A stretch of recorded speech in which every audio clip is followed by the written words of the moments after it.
एक सवाल हमसे अक्सर लोग आपसे भी करते होंगे, किसी से भी कर रहे होते हैं कि भाई डकी भाई का क्या बना, कब बाहर आएंगे, क्या हुआ है, क्या फ़ैसला सुनाया गया है। तो सब कंसर्न्ड है बिकॉज नो डाउट हमारे यूट्यूब के बहुत बड़े इन्फ्लुएंसर हैं, बहुत सारे फैंस हैं और ये काफ़ी अरसे से लंबा जो ये लीगल चल रहा है सिलसिला, इसने सबको कंसर्न किया हुआ है। बिल्कुल ऐप जो है उसमें बेटिंग ऐप्स की इन्वॉल्वमेंट बिल्कुल ऐसे ही है। तो सोशल मीडिया पर गैर कानूनी वो जो जुए की ऐप्स हैं उसकी तशहीर के इल्ज़ाम में गिरफ्तार यूट्यूबर सादुर रहमान डकी भाई के नाम से वो जाने जाते हैं, 10 लाख रुपए के मचलकों के एवज जमानत उनकी मंजूर कर ली गई है। ये क्या केस है, इसका थोड़ा बैकग्राउंड भी लेंगे। हमें ज्वाइन किया है तारिक खान ने, हमारे नुमाइंदे 365 न्यूज़ लाहौर से। तारिक बताइएगा, एक तो जमानत से मुतालिक भी और जरा केस का पर्सपेक्टिव बताइए भी है जो सही। सादुर रहमान और डक्की भाई की जमानत जो है वो 10 लाख रुपए मुचलकों के एवज जो है वो लाहौर हाई कोर्ट में मंजूर कर ली गई है। जस्टिस शहराम सरवर ने उनकी दरख्वास्त जमानत पर यह हुक्म जारी किया गया है। अगर हम बात करें तो ये 17 अगस्त को इन्हें जो है वो गिरफ्तारी के बाद जुडिशल मजिस्ट्रेट नईम वट्टू की अदालत में जो है वो पेश किया आ गया था और जिसके बाद इनका मुख्तलिफ दिनों के हवाले से 22 रोजा कुल जिस्मानी रिमांड जो है ये NCCIA के सपुर्द रहे और 22 रोज के जिस्मानी रिमांड के बाद 8 सितंबर को इनको अदालत ने जो है वो जुडिशल रिमांड पर जेल भेज दिया, जिसके बाद इन्होंने जो है वो अपनी जमानत जो है वो दायर की जुडिशल मजिस्ट्रेट के सामने और 22 सितंबर को जुडिशल मजिस्ट्रेट ने इनकी दरख्वास्त जमानत जो है वो खारिज कर दी थी, जिसके बाद इन्होंने दोबारा जो है वो एडिशनल सेशन जज के रूबरू अपनी दरख्वास्त जमानत जो है वो दायर की, जो कि 2 अक्टूबर को इनकी जो दरख्वास्त जमानत थी एक दफा फिर जो है वो वहां से मुस्तरद की गई। इसके बाद उन्होंने 31 अक्टूबर को लाहौर हाई कोर्ट में अपने वकील इमरान चदड़ के जरिए से जो है वो दरख्वास्त जमानत जो है वो दायर की और इसके बाद जो है 11 अक्टूबर है सितंबर को वहाँ पे जस्टिस फारूक हैदर जो है उन्होंने NCCIA को नोटिस किया, मगर उन्होंने अपनी जाती मजमूई तौर पर ये बताएं मुझे कि कितने पैसों का मामला है ये, यानी कितने अभी इन्वेस्टिगेशंस जो हो रही हैं, कितने करोड़ रुपयों का मामला है ये? जी इसमें उन्होंने कोई नहीं, इन्होंने जो मेन इशू है वो ये है कि एक तो लोगों को जो है वो राह से भटकाया, उनको बड़ी तादाद में उनका नुकसान हुआ पैसों का, उन्होंने इसे जुए पे लगाए और क्योंकि इनके अकाउंट्स में जो है करोड़ों रुपए जो है मुख्तलिफ अकाउंट के जरिए से वो तो खुशी से आए ना पैसे, और एक ऐप जो है जी वो तो क्या मतलब वो एक तो होता है ना खुशी से आते, एक होता है कि जी फ्रॉड से पैसे आ गए, वो तो बड़े अरेंजमेंट के साथ पैसे आए। अब आगे इसका ये जमानत हो जाना, अब इनका केस आगे कहाँ जाएगा, दोबारा अरेस्ट होने के कोई चांसेस होते हैं या नहीं, कि बेल के बाद आप सेफ हैं, जो फैसला है वो कब तक आएगा, तो लीगल उसमें बताएं कि अब कहाँ जा रहा है केस। जी क्योंकि अब जमानत जो है वो हो चुकी है और अब ये बाहर आ जाएंगे, जिसके बाद जो वो है अदालत इस केस का दोबारा से चालान जमा कराएगी, ट्रायल शुरू होगा, गवाहान जो है वो पेश होंगे और ये तमाम प्रोसीजर दोनों तरफ से जो वकील हैं अपने दलाइल देंगे, जिसके बाद अदालत जितना भी वक्त लेगी। और वाज़े तौर पर चार्ज बता दे क्या क्या है, एक्यूज कौन कौन है, चार्ज क्या क्या है उनके ऊपर? इनके खिलाफ सबसे अहम जो बड़ा चार्ज है एक तो ये है कि इन्होंने जो प्रमोशन की है एक ऐसी ऐप की जो जुए को प्रमोट करती है, जिससे लोगों का बहुत ज्यादा नुकसान हुआ, एक और दूसरा मनी लॉन्ड्रिंग इनका इनके इल्जाम है कि इनके पास पैसा जो है वो आया है और इनके पास कोई ट्रेल मौजूद नहीं है कि किस तरह से ये पैसा जो है इनके पास आया है। और ये भी कहा जा रहा है कि जो FIR के मुताबिक ये एक जुए की ऐप जो है उनके कंट्री, यानी असेट बियॉन्ड मींस का मामला भी हो गया ना, असेट बियॉन्ड मींस का भी मामला हो गया ना ये। जी और कुछ पता चला है कि क्या असेट्स क्या होती हैं और इनके चार्जेस की क्या सजाएं हैं आगे? इसमें सजा जो है क्योंकि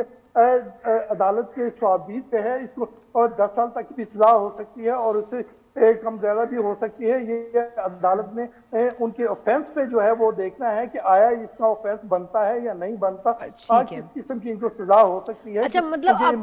अब ये तारीखें आती रहेंगी और केस चलता रहेगा, लेकिन वो बाहर होंगे और वो बाहर होंगे, ये कुछ ऐसा है? सही कह रहे हो? बिल्कुल ऐसा ही है क्योंकि इनका केस चलेगा तो वो हो सकता है, अगर ये चाहें तो अदालत से इस्तिस्ना ले सकते हैं और इसके बाद फिर इनके वकील जो हैं वो पेश हुआ करेंगे अदालत में और दलाइल दिया करेंगे। लेकिन जिस दिन फैसला होगा यकीनी तौर पे इन्हें भी वहां जो है वो फैसले के लिए आना पड़ेगा और उनके सामने ये फैसला जो है वो अनाउंस किया जाएगा। इसमें कितना टाइम लगेगा इसको बताना कबल वक्त है और इस फैसले के बाद इस फैसले को ये दोबारा से चैलेंज भी कर सकते हैं। डिपेंड करता है, ये तो प्रोसिक्यूशन पे डिपेंड। बहुत शुक्रिया तारिक, आपने हमें वक्त दिया। ये असल में डिपेंड करता है प्रोसिक्यूशन कि जितनी अच्छी एफिशिएंट प्रोसिक्यूशन होगी, एविडेंस वो कलेक्ट करेंगे, बर वक्त करेंगे, क्योंकि देखें ना जितना justice delayed is justice denied कहते हैं।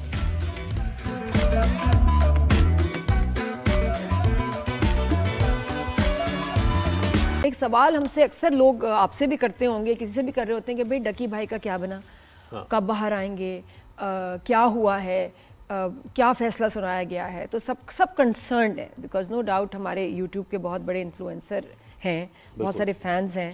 और ये काफ़ी अरसे से लंबा जो ये लीगल चल रहा है सिलसिला, इसने सबको कंसर्न किया हुआ है। बिल्कुल ऐप जो है उसमें बेटिंग ऐप्स की इन्वॉल्वमेंट बिल्कुल ऐसी है। तो सोशल मीडिया पर गैर कानूनी वो जो जुए की ऐप्स है उसकी तशहीर के इल्जाम में गिरफ्तार यूट्यूबर सादुर रहमान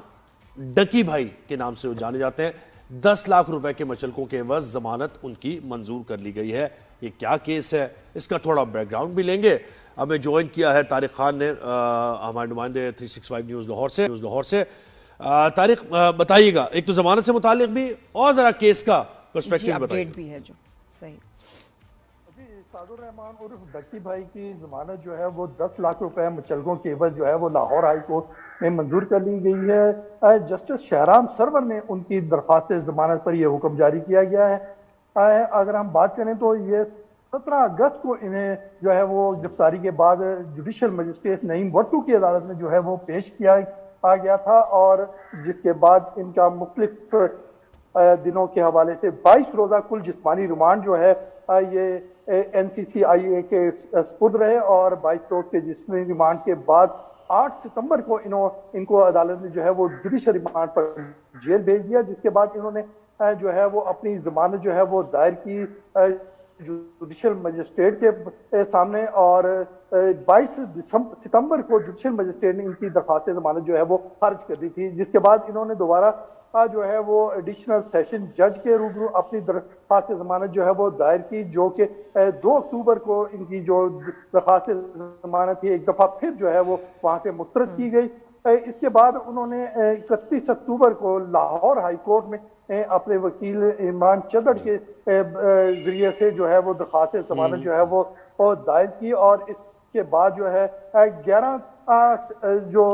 11 अक्टूबर है सितंबर को वहाँ पे जस्टिस फारूक हैदर जो है उन्होंने NCCIA को नोटिस किया, मगर उन्होंने अपनी जाती मजमूई तौर पर ये बताएं मुझे कि कितने पैसों का मामला है ये, यानी कितने अभी इन्वेस्टिगेशंस जो हो रही हैं, कितने करोड़ रुपयों का मामला है ये? जी इसमें उन्होंने कोई नहीं, इन्होंने जो मेन इशू है वो ये है कि एक तो लोगों को जो है वो राह से भटकाया, उनको बड़ी तादाद में उनका नुकसान हुआ पैसों का, उन्होंने इसे जुए पे लगाए और क्योंकि इनके अकाउंट्स में जो है करोड़ रुपए जो है मुख्तलिफ अकाउंट के जरिए से तो खुशी से आए ना पैसे, और एक ऐप जो है जी वो तो क्या मतलब वो एक तो होता है ना खुशी से आते, एक होता है कि जी फ्रॉड से पैसे आ गए, वो तो बड़े अरेंजमेंट के साथ पैसे आए। अब आगे इसका ये जमानत हो जाना, अब इनका केस आगे कहाँ जाएगा, दोबारा अरेस्ट होने के कोई चांसेस होते हैं या नहीं, कि बेल के बाद आप सेफ हैं, जो फैसला है वो कब तक आएगा,